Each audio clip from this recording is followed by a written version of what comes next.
everyone, my name is William Taylor and today we are finally doing a video after ages, and today it's going to be a top 5. This is going to be week 1. As you tell by the pictures, you're probably going to know what question is going to be about, and pretty much this is just something that I've wanted to do for a while, and yeah, let's just let the picture load up. So pretty much what we're going to do today is, least favourite zombie weapons. Now, I've wanted to do this for a while. You're probably going to hate me for some of them, but they're my opinion, so don't blame me. And today, the first picture is going to be, a Reagan. Now, you're probably going to like this gun, but I don't like this gun. Reason being, it gets you no points, it gets you about 60 points a kill, which is, like, useless, because, like, most guns will get you about 120. And the fact that, like, it can kill you in 2 shots if you shoot to the floor. And if you got trapped in the corner, you're going to go down. And yeah, that's really why I don't like it. Even when you pack a punch it becomes a little bit powerful, which means you're going to go down a bit quicker. And the splash radius goes down a bit, but that means it's pretty much going to be weak, because the splash radius is what makes the gun actually decent. And the fact that, like, on Black Ops 2, this is one where it's mostly hated, because most maps didn't have PhD flopper, which is a perk that makes it so you don't get killed by the splash damage. But that's one of the reasons why I don't like it. Some of the maps, some of the games like World at War, that didn't even have PhD flopper either, so that was a bit annoying as well. Most of those maps were tight cornered. But Black Ops, it did have PhD flopper until about Call of the Dead, and that from about there, I think that had PhD flopper in it, and Ascension, that was first introduced it. And that's when the gun actually became a beast. And another reason was the bosses. The bosses are just, this gun's pointless. I mean, bosses like Bruce, that's okay, but the Panzer does nothing. Dogs, you're going to go down because they're going to hit you, and they're going to hit, and then you're going to shoot them, and the splash radius is going to kill you. So let's move on to number 4. It's a Black Ops weapon. Sorry for the picture. It's a CZ75, I'm pretty sure. I do like the gun. I like the dual wheel version of it, but I don't like the single pistol. Reason being, the single pistol is gonna have, like, it hasn't got that much ammo, and another reason being is that because it's a single pistol, it's not gonna do that much damage.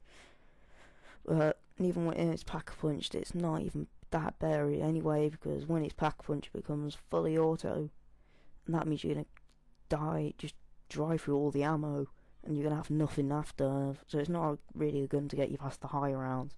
Lower rounds, I guess it could be pretty good, and the reason why I say I like it is the dual wield, but once that becomes once that's become pack-a-punched, they're both fully auto, so you're going to go for the ammo twice the time as the CZ75 single. And pretty much you only got this on Black Ops, but there is a similar gun like it, the 5.7, but at least when that's pack point, it does become fully auto, and it does a bit more damage, and I see that one's a lot more fun of a gun than this gun. Let's move on to number 3. Now, number 3 is a joint one. It's between the China Lake and the War Machine. China Lake being worse than the War Machine.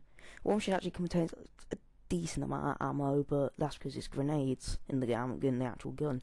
But the China Lake is trying to be a shotgun, but it's never going to be a shotgun.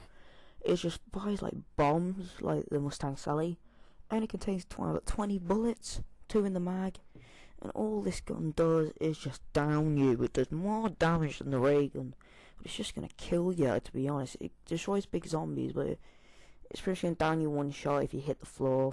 But the reason why the War Machine's probably gonna be a bit worse, because in China Lake's in Black Ops, and that's when the PhD floppers in a lot of maps.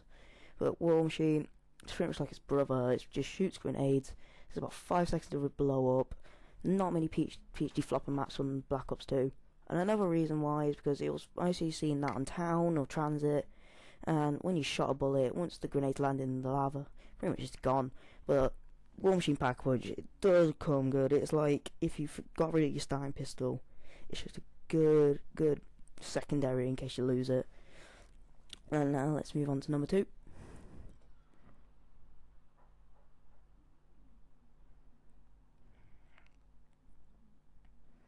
Number 2, this is the Law. It's pretty much the free launches between the 3 games. The Law from Black Ops, the Panzer from World at War, and the RPG from Black Ops 2. Mostly the worst one was the Panzer, because it downed you quicker than any of the others because it did a bit more damage. The iron sights were just terrible on it, and the fact that how there was no pack-a-punch, so it was pretty much useless, and the fact that, well, there's no PhD flopper in World at War, so it's just, you're just going to go down. Same as the RPG, there's no PhD flopper, but that was good when it was pack-a-punch because it still had a lot of ammo, compared to when you were able to actually pack-a-punch the Panzer. But most of the time, because there was no pack-a-punch from the previous and no one liked the gun, I'm not going to keep it. And the law still didn't contain that much ammo like the Panzer. And some other reasons were like, it's like every other gun, it gets you no points. It's about 60, and it's just like, you're going to go down quickly with it. It's just going to do nothing to the zombies. And that's one of my reasons why I do not like this gun. I've even tried it as a test with the RPG. It does nothing to them. Bruce, it does nothing, but I can't really test it on the Panzer because there was no launches in it, which was actually probably a good idea because you do not want to keep these guns in a game. It's probably like an excuse for a slot. Now let's move on to number one, which you're probably going to agree to me, because everyone hates this gun. It's the SMR. I think it's an assault rifle. We all used it on multiplayer and we thought, oh yeah, this gun's good. But when you go into zombies and transit or town, whatever you used on, you realise, not a good gun. It has a decent amount of ammo, but that's only because of the excuse of what the gun actually does. Let's just say, there's a zombie at a far distance. You've got, say, like a Stein pistol, which won't shoot at that range. So you're like, oh, I'll pull out the SMR, see if I can shoot it. As you'll realise, if you shoot about 20 bullets at him, about 5 will hit. That's because this gun has just got a terrible blast radius. It's like, you shoot it, and the bullet will just travel to the left of it, to the right of it, over its head. It'll shoot its leg, which still won't kill it, because it's shooting the leg, and that's one of the weakest spots to shoot. And then, when you pack-a-punch it, there's a bit of humour in it. Called a smiler, and the reticles are a smiley face, which I thought was funny. Gives you loads of ammo, but the fact that, like, it still doesn't do that much damage, but the bullets do come in a little bit, still have a tiny bit of spread. But to be honest, the FAL on its own is better than this gun, especially at far distances, damage-wise. Even it's better than the pack-a-punch version as well. So, I just don't like this gun.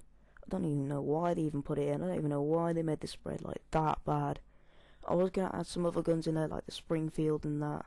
Because the Springfield was just a terrible gun for World at War, but it was only in like 1 or 2 maps, so I can't really add it in and blame it when like these guns, which have been in quite a few games, maps and that. So yeah, this was my top 5 week. If you enjoyed, please subscribe and leave some comments on what you want me to do next week. And yeah, I'll see you in the next video. Bye.